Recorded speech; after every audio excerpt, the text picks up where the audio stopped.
Hey, what's going on, everybody? This is Justin Wolf from Wolf Customs. Wanted to do a video today, but unfortunately I can't do it outside because my neighbor has got the chainsaw out and making a hell of a racket. So anyway, thought we'd do it in the house today. But like I said in my last video, is flint and steel has become a really hot topic here lately, which is awesome for me because flint and steel is by far my favorite when it comes to ignition sources and everything else. From early on, when I first learned that skill and everything else, I realized the full potential of flint and steel right then. And a lot of the things that I'm going to show you and talk about today are things that I don't see others really talking about or other people really showing. And these are things that are important because it really helps you conserve resources and everything else. Flint and steel, in my opinion, in my personal opinion, not only is it my favorite ignition source, but I personally think it's probably the best long term. Okay? I'm not saying that it's better than a big lighter or it's better than a ferro rod or anything like that for short term, but long term, in my personal opinion, I think it's the best one, or the best ignition source out there. I mean, I've got a ferro rod that I've been using for 2 years, and that ferro rod is now that long. Okay? Well, I've got a steel striker that I've been using for 2 years, and it's still the same size as the day I got it.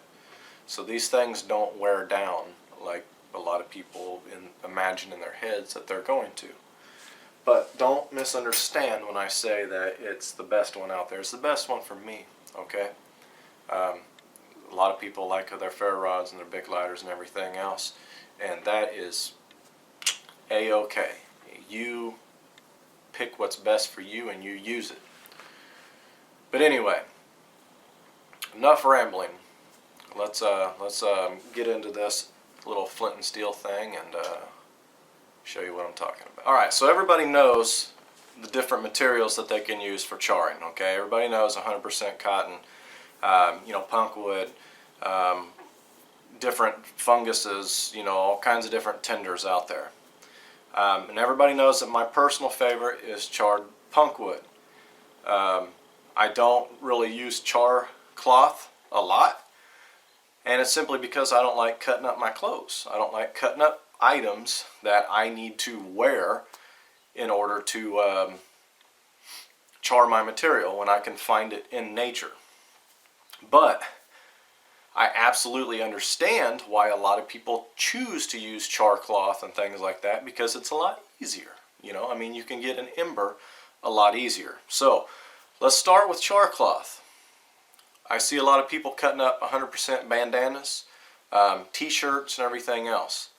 I'm going to tell you, the best thing that you can use for char cloth is something that I learned from a buddy of mine, Steve Justice.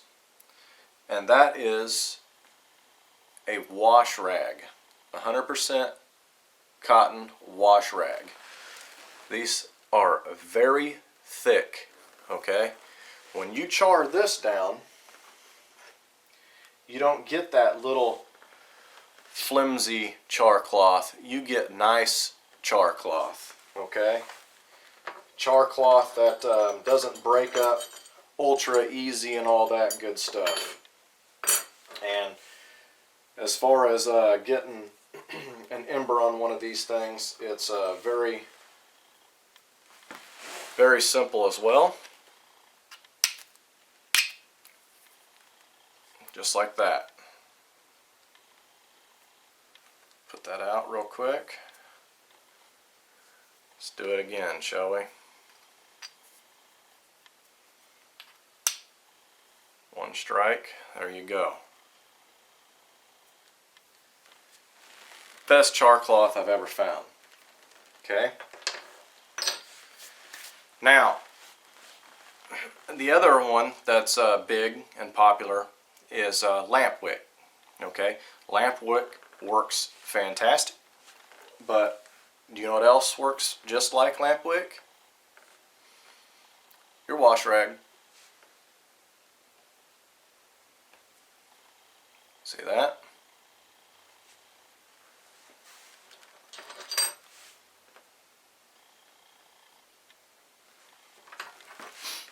Let's see if we can get ember on this real quick, shall we?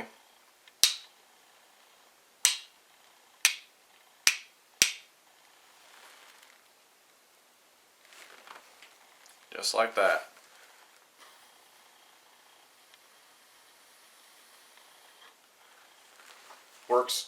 Works well.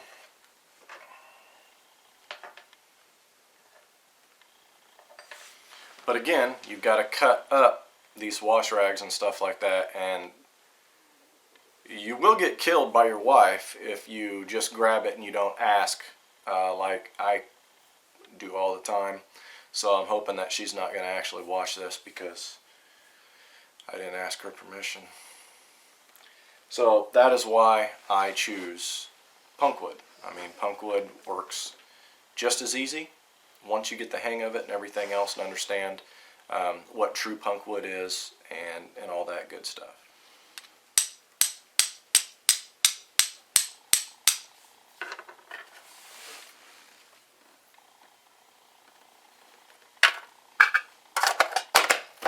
So as you can see, punkwood works very well also. It's just a little bit more of a learning curve.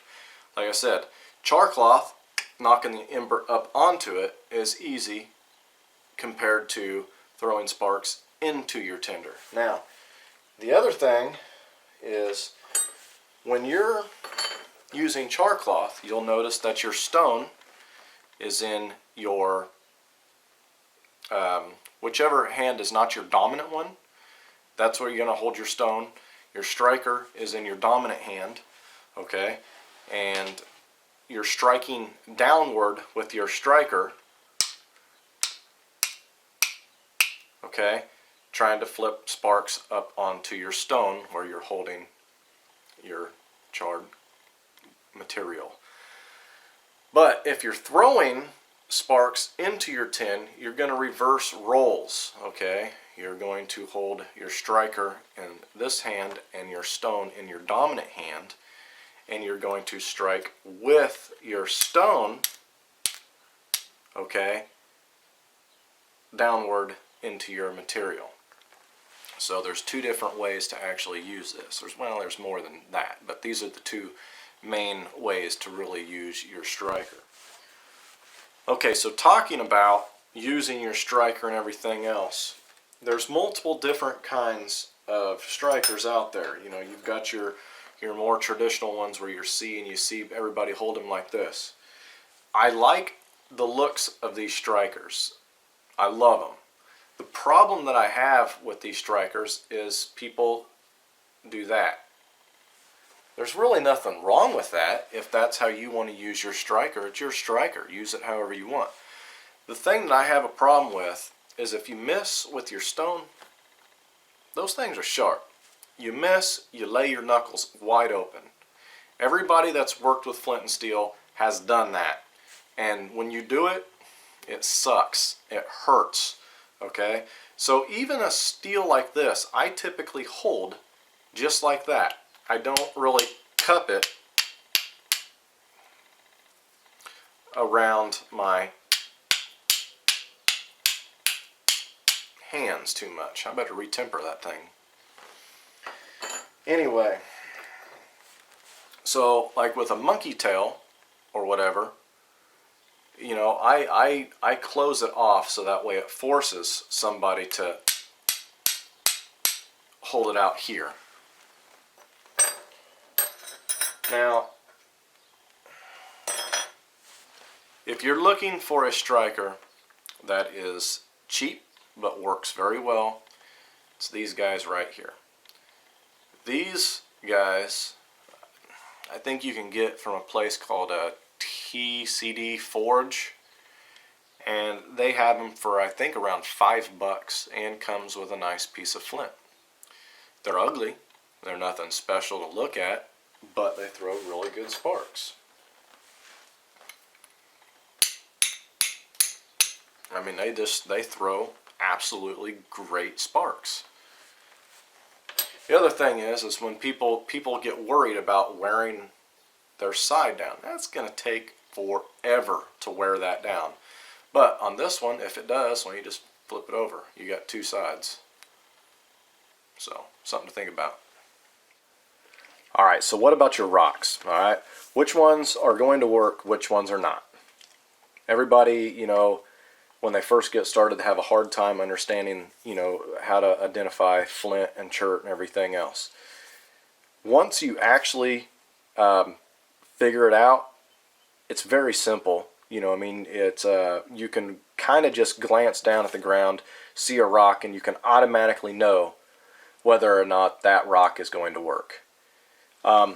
Easy ways to identify flint and chert and everything else. As you can see that I've got a variety right here, all of which are different colors.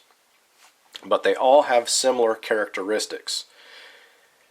Each one that I find, 9 times out of 10, they have sharp edges. Okay? If you come across a rock that has real rounded edges and everything else, it usually is not going to work very well. Even when you break it, they tend to break off in round pieces. The edges just, they crumple off. With flint and chert and everything else, they're naturally sharp a lot of times. And even when you find big chunks of it like this, okay, you can still see, even though that it's a big chunk, it still has edges. I mean, like there's an edge right there that's very, I mean, just razor sharp. The other characteristic with these items is they're smooth. Okay, they're not real grainy. They don't have a grain or anything like that. Most of the time they're smooth. Now sometimes they have a little bit of a grain, like this piece here. Okay, this is not a very good piece. It's got a lot of grain in it and everything else, and it's kind of like a mixture of different rocks and all that good stuff, but still throws sparks, and you know, that's ultimately what counts. But the smoother you can find, like this piece of chert right here, or better yet, this piece of flint. I mean, that is just glass smooth. Usually, the smoother they are, the better they are. Okay, oftentimes another problem that I see a lot of people have is they try to conserve their char cloth, so they break off small pieces, you know, versus a big piece. And it's what happens a lot of time is when they get an ember and they transfer this piece of char cloth into their material and they start blowing, you can see how quickly I'm exhausting that piece of char cloth. And that's oftentimes the case, is they will they'll blow through their char cloth before they actually achieved any type of ignition with their tinder bundle. So understanding and utilizing the different resources that you have, or the different charred material that you have, really helps. And that is another reason why I like punkwood. Number one, it holds an ember a lot faster. However, if you're having problems throwing sparks into your punkwood, which oftentimes people in the very beginning do have a problem, it's harder for them. But let's say that you have a problem throwing an ember into your punkwood. Okay, well, at that point, you can use a small piece of char cloth, get your ember, put your small piece of char cloth into your tin.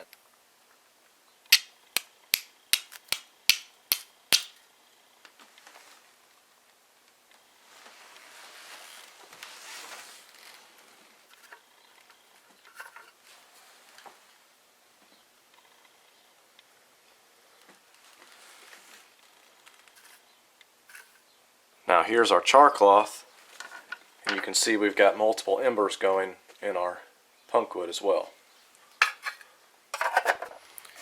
And that's another reason why 99 0.9% of the time that you see me use flint and steel is I will actually take my tinder bundle and put it in the top of my can and blow into my can versus putting a piece of charred material into a bird's nest and blowing it that way. Because if I need that little bit of coal extender, well, I have an entire can of punk wood. I also have an entire wooded area of punk wood that if I exhaust what I have in here, I just crumple up more and I put in here and throw it in my fire and char it and call it a day. So the same can be done with our lamp wick or our wash rag or whatever it is that you're wanting to use. Okay, I can throw my ember on here and then again transfer it into my charred punk wood.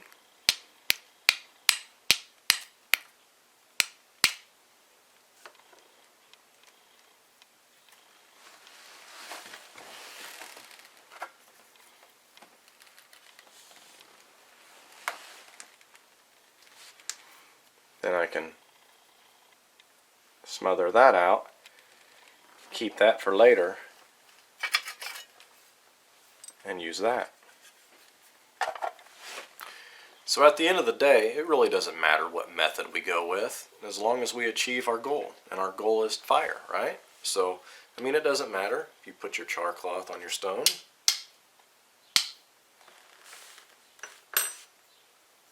and then transfer your char cloth over to your tinder bundle. Or if you want to put your char cloth into your tinder bundle, then throw sparks onto it. Or if you want to throw sparks into your charred punk wood, that's fine too.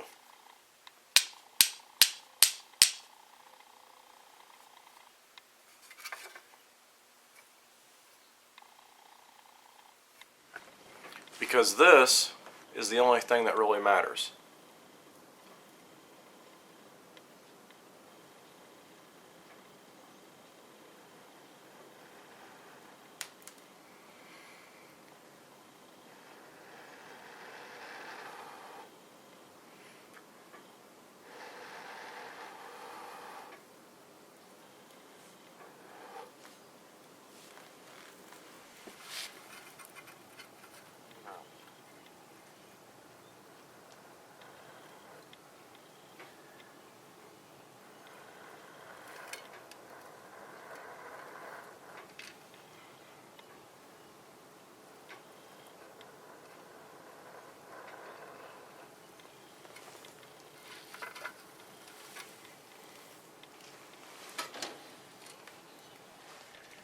And remember, if you have fresh punk wood available, just add it in here.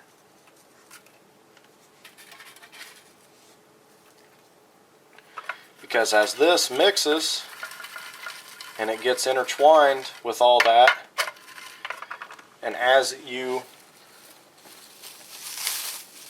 continuously use your charred material,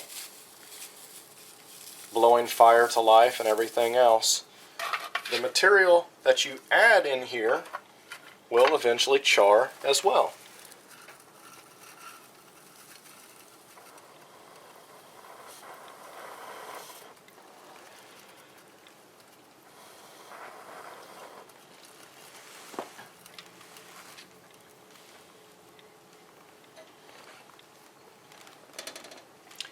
And by adding it in there now and letting it char as you go along,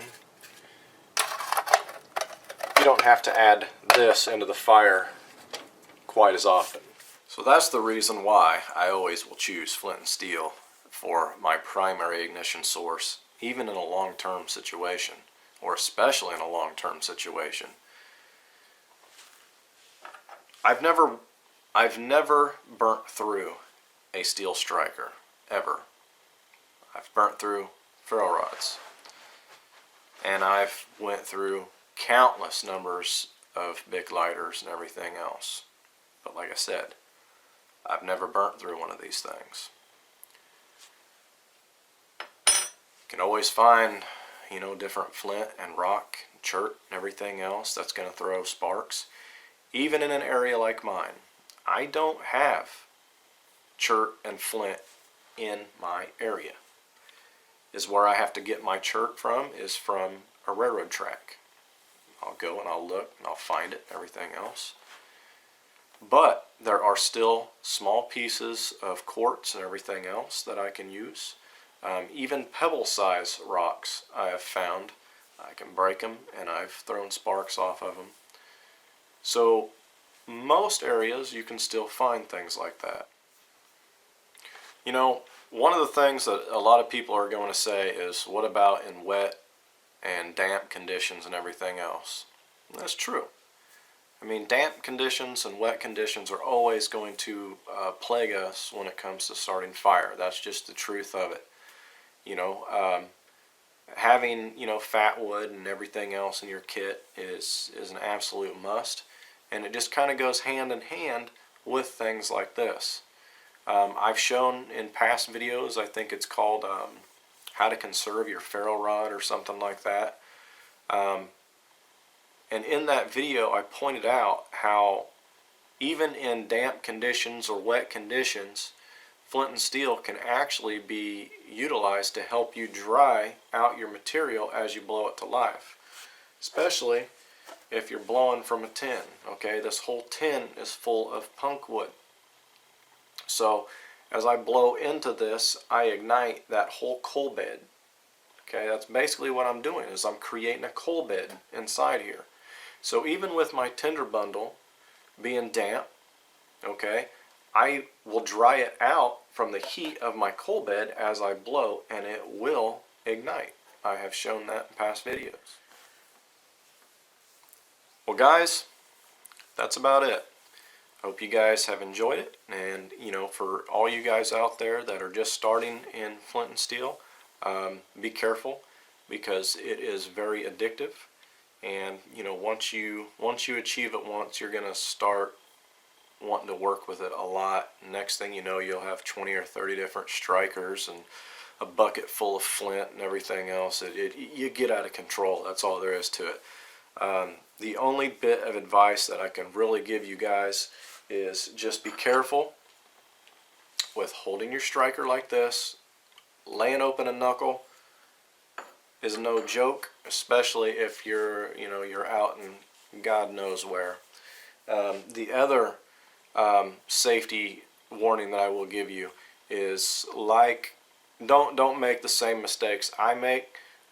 Get your wife's permission before you cut up washcloths and everything else. She'll kill you guys, okay? You don't understand that, but she will kill you. And especially if she finds you cutting up your socks or your t-shirt or your pants or something like that. Murder. So anyway, I hope you guys have enjoyed this video, and as always, have a good one.